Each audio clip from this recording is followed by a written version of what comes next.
Because I know a lot of people in Michigan that are planning to vote for Trump, and they don't necessarily like him that much, and they don't necessarily agree with him. They're not racist and rednecks, they're actually pretty decent people. And so I wanted to sort of, after talking to a number of them, I wanted to write this. And Donald Trump came to the Detroit Economic Club and stood there in front of the Ford Motor executives and said, if you close these factories as you're planning to do in Detroit and build them in Mexico, I'm going to put a 35% tariff on those cars when you send them back, and nobody's going to buy them. It was an amazing thing to see. No politician, Republican or Democrat, had ever said anything like that to these executives. And it was music to the ears of people in Michigan and Ohio and Pennsylvania and Wisconsin, the Brexit states. You live here in Ohio, you know what I'm talking about. Whether Trump means it or not is kind of irrelevant, because he's saying the things to people who are hurting. And it's why every beaten down, nameless, forgotten working stiff who used to be part of what was called the middle class loves Trump. He is the human Molotov cocktail that they've been waiting for. The human hand grenade that they can legally throw into the system that stole their lives from them. And on November 8th, Election Day, although they've lost their jobs, although they've been foreclosed on by the bank, next came the divorce, and now the wife and kids are gone, the car's been repoed, they haven't had a real vacation in years, they're stuck with the shitty Obamacare bronze plan where you can't even get a fucking Percocet. They've essentially lost everything they had, except one thing.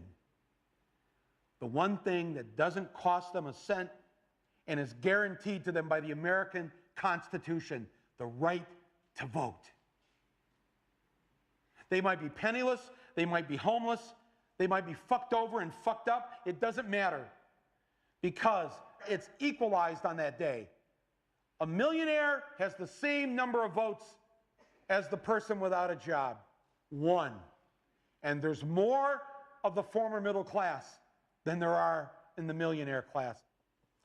So on November 8th, the dispossessed will walk into the voting booth, be handed a ballot, close the curtain, and take that lever, or felt pen or touchscreen, and put a big fucking X in the box by the name of the man who has threatened to upend and overturn the very system that has ruined their lives. Donald J. Trump. They see that the elites who ruined their lives hate Trump. Corporate America hates Trump. Wall Street hates Trump.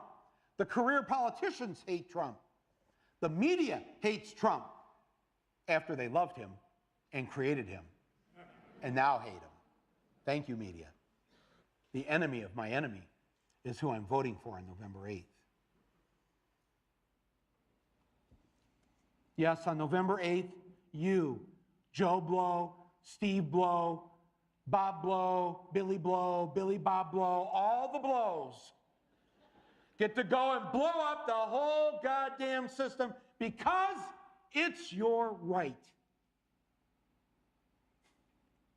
Trump's election is going to be the biggest fuck you ever recorded in human history. And it will feel good. For a day. Yeah, maybe a week. Possibly a month. And then, like the Brits, who wanted to send a message, so they voted to leave Europe, only to find out that if you vote to leave Europe, you actually have to leave Europe. And now they regret it. All the Ohioans, Pennsylvanians, Michiganders, and Wisconsinites of Middle England, right? They all voted to leave, And now they regret it, and over 4 million of them have signed a petition to have a do-over. They want another election. It ain't going to happen because you use the ballot as an anger management tool. And now you're fucked.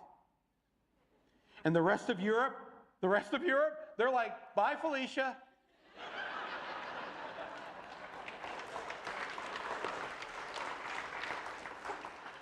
So when the rightfully angry people of Ohio and Michigan and Pennsylvania and Wisconsin find out after a few months in office that President Trump wasn't going to do a damn thing for them, it'll be too late to do anything about it. But I get it. You wanted to send a message. You had righteous anger and justifiable anger.